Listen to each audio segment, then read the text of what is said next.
Hello everyone, welcome once again in my YouTube channel in AK career academy. तो देखिए, अभी हम लोग क्लास 10th के इकोनॉमिक्स को पढ़ रहे हैं, जिसमें आज के क्लास में हम चौथा चैप्टर स्टार्ट करेंगे और ये है हमारी वित्तीय संस्थाएं, यानी आवर फाइनेंशियल इंस्टीट्यूशंस के बारे में हम इस चैप्टर में पढ़ेंगे। तो आइए स्टार्ट करते हैं इसको। सबसे पहले हमें जानना है that what is financial institutions, यानी वित्तीय संस्थाएं क्या होती है। तो आपको हम बता दें कि वित्तीय संस्थाएं जो होती है मौद्रिक क्षेत्र में, यानी मुद्रा के क्षेत्र में, मनी के क्षेत्र में, हमारे देश में या हमारे राज्य में कार्य करने वाली वैसी संस्थाएं होती है जो हमारे मतलब जो हमारे देश या हमारे राज्य के लोगों की आवश्यकताओं को पूरा करने के लिए मुद्रा एवं साख संबंधित कार्यों को संपादित करती है। यानी अगर हमें मुद्रा की आवश्यकता है, हमें अगर ऋण की आवश्यकता है, तो हमारी इस आवश्यकता को वित्तीय संस्थाएं पूरा करेगी। तो कहने का मतलब इसको हम डिफाइन कैसे करेंगे? वित्तीय संस्थाएं मौद्रिक क्षेत्र में हमारे देश अथवा राज्य की ऐसी संस्थाओं को कहते हैं जो लोगों की आवश्यकताओं को पूरा करने के लिए मुद्रा एवं साख संबंधित कार्यों का संपादन करती है। देखिए, यहाँ पे साख शब्द आया है, तो साख क्या होता है? पिछले वीडियो में हम लोग साख के बारे में ही केवल समझे थे, पूरा एक वीडियो साख पर था, तो आप उसको देख सकते हैं। अब देखिए, इसके बाद दूसरे शब्द में हम कैसे डिफाइन कर सकते हैं वित्तीय संस्था को। तो देखिए, वित्तीय संस्था जो है हमारे देश में क्या करती है? कृषि, उद्योग और व्यापार जैसी आर्थिक क्रियाओं को मतलब डेवलप होने के लिए अल्पकालीन, मध्यकालीन एवं दीर्घकालीन ऋण की सुविधा प्रदान करती है। जैसे मान लीजिए कि हमें कृषि कार्य करना है, या हमें उद्योग स्थापित करना है, या हमें व्यापार से संबंधित कार्य करने हैं, तो फिर ऐसे आर्थिक क्रियाओं को संपादित करने के लिए अगर हमें ऋण की आवश्यकता पड़ती है, तो फिर वित्तीय संस्थाएं हमें इसके लिए अल्पकालीन ऋण यानी कम अवधि के लिए, शॉर्ट टाइम के लिए, मध्यकालीन ऋण और दीर्घकालीन यानी लॉन्ग टाइम लोन जो है हमें प्रोवाइड करती है। मतलब तीनों अवधि के लोन को, तीनों अवधि के ऋण को वित्तीय संस्थाओं द्वारा प्रदान किया जाता है। तो हम इस तरीके से इसको डिफाइन कर सकते हैं। तो क्लियर हुआ ये चीज। अब देखिए, हमें तीन चीज समझना है। एक, सरकारी वित्तीय संस्थाएं क्या होती है, फिर अर्ध सरकारी वित्तीय संस्थाएं क्या होती है, और फिर सूक्ष्म वित्तीय संस्थाएं क्या होती है। तो देखिए, सबसे पहले हम समझेंगे सरकारी वित्तीय संस्थाएं, यानी गवर्नमेंट फाइनेंशियल इंस्टीट्यूशंस के बारे में जानेंगे। तो देखिए, वैसी वित्तीय संस्थाएं जो सरकार के द्वारा स्थापित की जाती है, यानी ऐसी वित्तीय संस्थाओं को सरकार के द्वारा स्थापित किया जाए और सरकार के द्वारा ही जिसे संचालित भी किया जाए, वैसी वित्तीय संस्था को हम सरकारी वित्तीय संस्थाएं कहते हैं। जैसे state bank of India, central bank of India, Punjab national bank, ये सारे सरकारी वित्तीय संस्थाएं हैं, बिकॉज ये सरकार के द्वारा ही स्थापित किया गया और सरकार के द्वारा इसे संचालित किया जाता है। अब इसके बाद हम बात करेंगे अर्ध सरकारी वित्तीय संस्थाओं का। तो ध्यान दीजिए, अर्ध सरकारी वित्तीय संस्था में वैसी वित्तीय संस्था को कहते हैं जो सरकार के केंद्रीय बैंक के दिशा निर्देशन में कार्य करती है।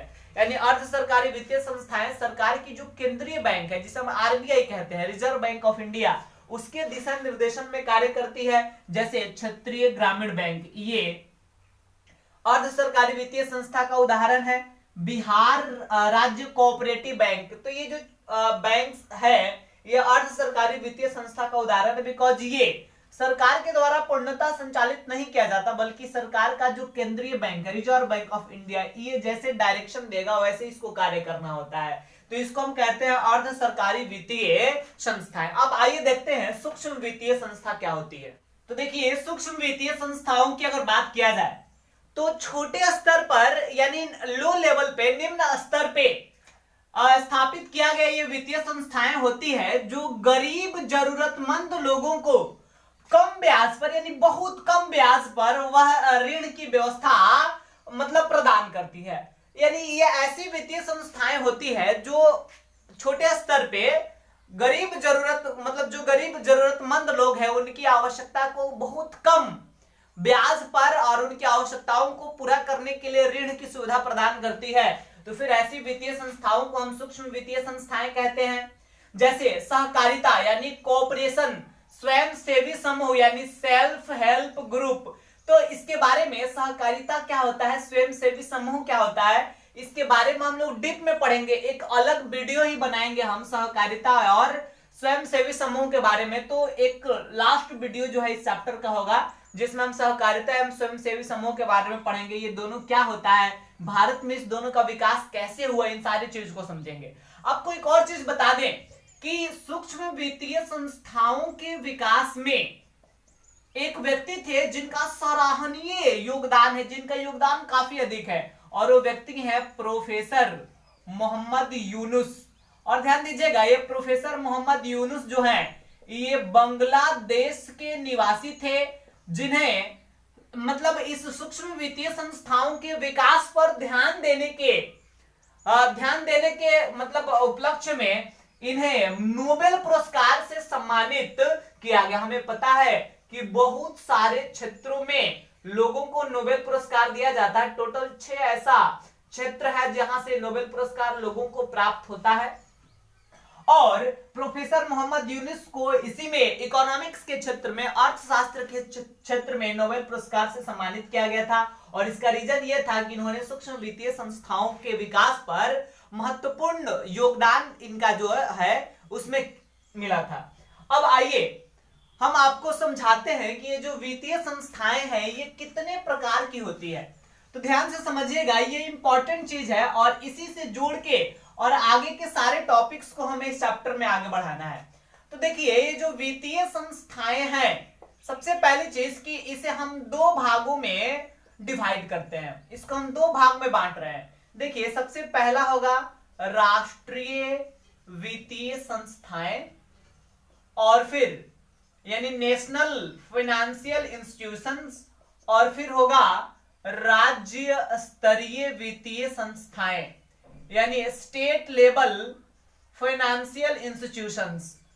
अब इस दोनों को फिर से हम क्लासिफाई करेंगे, और देखिए ये जो राष्ट्रीय वित्तीय संस्थाएं हैं इसे भी हम 2 भाग में बांट सकते हैं, जिसमें पहला होगा भारतीय मुद्रा बाजार, एक है भारतीय मुद्रा बाजार, और फिर इसमें दूसरा है भारतीय पूंजी बाजार।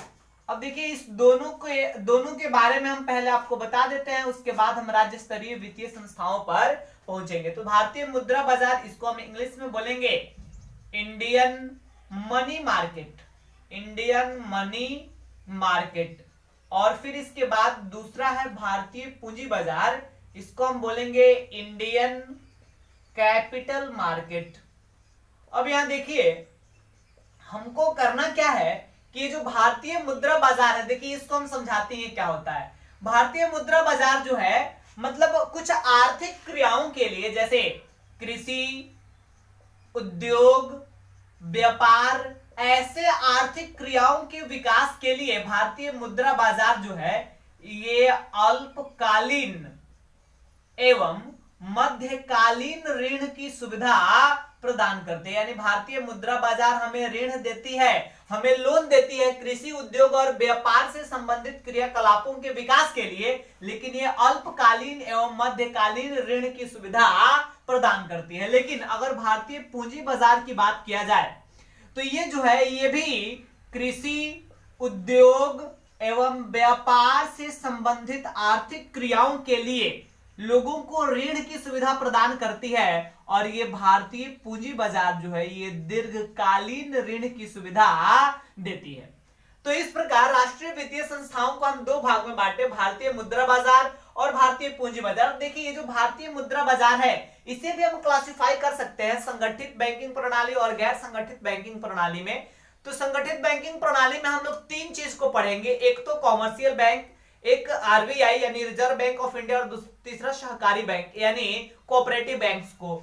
तो और लेकिन अब हम आते हैं राज्य स्तरीय वित्तीय संस्थाओं पे। तो ध्यान दीजिएगा, राज्य स्तरीय वित्तीय संस्थाओं को भी हम 2 भागों में बांट सकते हैं। एक तो होगा संस्थागत राज्य स्तरीय वित्तीय संस्थाएं, और दूसरा होगा गैर संस्थागत राज्य स्तरीय वित्तीय संस्थाएं। तो देखिएगा, संस्थागत मतलब इंस्टीट्यूशनल होगा और ये नॉन इंस्टीट्यूशनल है। तो कहने का मतलब यह है, यहाँ इंस्टीट्यूशनल में आपको हम जैसे समझा रहे हैं, मान लीजिए कि सहकारी बैंक है यानी कोऑपरेटिव बैंक्स, तो ये संस्थागत वित्तीय संस्थाएं हैं जो राज्य के स्तर पे कार्य करती है। फिर वहीं देखा जाए तो एक विशेष प्रकार का बैंक है जिसका नाम है भूमि विकास बैंक। तो देखिए जो भूमि विकास बैंक है ये भी राज्य स्तरीय बैंक है, और चूंकि ये एक इंस्टीट्यूट है, ये एक संस्था है, जिसके चलते हम इसको संस्थागत वित्तीय संस्था कह रहे हैं। फिर देखा जाए आगे तो व्यवसायिक बैंक को भी इसमें हम शामिल करेंगे, कुछ राज्य स्तरीय व्यवसायिक बैंक भी होती है। वहीं देखा जाए तो यहाँ पे हम शामिल करेंगे क्षेत्रीय ग्रामीण बैंक को, और आगे चले तो राज्य स्तरीय वित्तीय संस्थाओं में एक विशेष प्रकार का बैंक है जिसका नाम है नाबार्ड। तो अब देखिए गैर संस्थागत की अगर बात किया जाए तो इसमें भी बहुत सारी गैर संस्थागत वित्तीय संस्थाएं हैं जो लोगों को अपनी आवश्यकताओं को पूरा करने के लिए ऋण की सुविधा प्रदान करती है। जैसे गांव में जो सेठ साहूकर लोग हैं उनको हम इसमें शामिल करेंगे, गांव में जो महाजन वगैरह होते हैं उनको शामिल किया जाएगा, या रिश्तेदार वगैरह से भी हमें ऋण मिलता है, हम अपने आवश्यकताओं को पूरा कर पाते हैं, या दोस्त वगैरह को हम शामिल कर सकते हैं, या बहुत सारे चीज है यहाँ पे, या हम व्यापारी वगैरह से कभी हम ऋण जो है ले लेते हैं। मतलब कहने का ये है कि सेठ साहूकार महाजन दोस्त रिश्तेदार व्यापारी इन लोगों से भी हम अपनी आवश्यकताओं को पूरा करने के लिए ऋण लेते हैं यानी कर्ज लेते हैं। तो चूंकि ये भी हमारी आवश्यकताओं को पूरा कर रहे हैं इसलिए इन्हें भी हम वित्तीय संस्था कहेंगे, लेकिन ये कोई इंस्टीट्यूट नहीं है इसलिए इसको हम गैर संस्थागत वित्तीय संस्था कहेंगे, और ये राज्य स्तरीय वित्तीय संस्था के अंतर्गत इसको रखा जाता है। तो अब स्पष्ट हो गया ये चीज। तो हम आपको बता ही दिए भारतीय मुद्रा बाजार और भारतीय पूंजी बाजार क्या है, ये सारी चीज आप समझ ही रहे कि ये भी मतलब हमारे राज्य में लोगों को ऋण देने का काम करते हैं। और दूसरे तरफ अगर इसकी हम बात करें तो देखिए सहकारी बैंक के बारे में हम लोग आगे डीप में पढ़ेंगे, लेकिन थोड़ा सा यहाँ पे आप समझ लीजिए कि सहकारी बैंक एक इस प्रकार का बैंक है जो सामान्यतः ये छोटे पैमाने पे कार्य करने वाली बैंक होती है, जो लोगों की आवश्यकताओं को पूरा करने के लिए सामान्यतः जो कृषक वर्ग के लोग होते हैं, जो मजदूर वर्ग के लोग होते हैं, इनकी आवश्यकताओं को पूरा करने के लिए शॉर्ट टाइम ऋण जो है प्रदान करती है। वही क्षेत्रीय ग्रामीण बैंक का भी सेम कार्य है, यानी सहकारी बैंक जिस प्रकार कार्य करती है क्षेत्रीय ग्रामीण बैंक भी वैसे ही कार्य करती है। और ठीक अगर हम भूमि विकास बैंक की बात करें, लैंड डेवलपमेंट बैंक, तो देखिए ये जो है भूमि विकास बैंक ये लॉन्ग पीरियड जो लोन होता है ये लोगों को प्रदान करती है, यानी भूमि विकास बैंक के द्वारा लॉन्ग पीरियड लोन यानी दीर्घकालीन ऋण की सुविधा प्रदान किया जाता है। जैसे मान लीजिए आप खुद से सोचिए कि अगर फार्मर्स को ट्रैक्टर खरीदना, अगर किसी किसान को ट्रैक्टर खरीदना, पावर टिलर खरीदना, थ्रेशर खरीदना है, तो जो बड़ा बड़ा मशीन जब किसानों को खरीदना होता है जिसमें लाखों का एक्सपेंस होता है, तो अगर मान लीजिए कि 5 लाख रुपया कर्ज लिया जा रहा है तो फार्मर तो उसको शॉर्ट टाइम में अल्पकाल की अवधि में उस राशि को चुका नहीं सकते हैं ना, इसलिए लॉन्ग टाइम लोन की आवश्यकता पड़ती है। और इसलिए भूमि विकास बैंक बड़ी बड़ी मशीनों को खरीदने के लिए किसानों को दीर्घकालीन ऋण की सुविधा प्रदान करती है। ऐसा समझ में। अब देखिए व्यवसायिक बैंक के बारे में एक अलग वीडियो ही बनेगा जिसमें हम कॉमर्शियल बैंक यानी व्यवसायिक बैंक के बारे में पूरी तरीके से समझाएंगे। अब आइए हम बात कर लेते हैं नाबार्ड का। तो देखिए नाबार्ड का सबसे पहली चीज कि इसका फुल फॉर्म क्या होता है, नेशनल बैंक फॉर, यहां ध्यान दीजिएगा एनए से नेशनल स्टार्ट हुआ है, national bank for agriculture and national bank for agriculture and rural development. इसका मतलब समझिए, इसको हिंदी में हम आपको बता रहे हैं, इसको हिंदी में कहेंगे कि कृषि और ग्रामीण विकास हेतु जो राष्ट्रीय बैंक है उसको हम कहते हैं क्या, नाबार्ड। यानी नाबार्ड एक ऐसा बैंक है, नाम से स्पष्ट हो गया कि एग्रीकल्चर एंड रूरल डेवलपमेंट, यानी ये कृषि क्षेत्र में विकास के लिए और ग्रामीण क्षेत्रों के विकास के लिए मतलब नाबार्ड जैसे बैंक की स्थापना किया गया है। तो ये सारी ऐसी वित्तीय संस्थाएं हैं जो हमारे लिए, जो हमारी आवश्यकताओं को पूरा करती है और हमारी आवश्यकताओं को पूरा करने के लिए मुद्रा एवं साख संबंधित क्रियाकलापों को संपादित करती है। तो आज के वीडियो में हम आपको समझाएं वित्तीय संस्थाएं क्या होती है, वित्तीय संस्थाओं के बाद हम आपको बताए सरकारी वित्तीय संस्था, अर्ध सरकारी और सूक्ष्म वित्तीय संस्थाएं क्या होती है, और फिर हम आपको समझाएं कि वित्तीय संस्थाओं को कैसे क्लासिफाई किया जाता है। अब अगले वीडियो में हम आपको बताएंगे आरबीआई के बारे में, हम आपको अगले वीडियो में बताने वाले हैं, यानी रिजर्व बैंक ऑफ इंडिया के बारे में। That reserve bank of India का स्थापना कब और किस प्रकार हुआ, और रिजर्व बैंक ऑफ इंडिया हमारे देश में किस प्रकार कार्य करती है, इसको हम अगले वीडियो में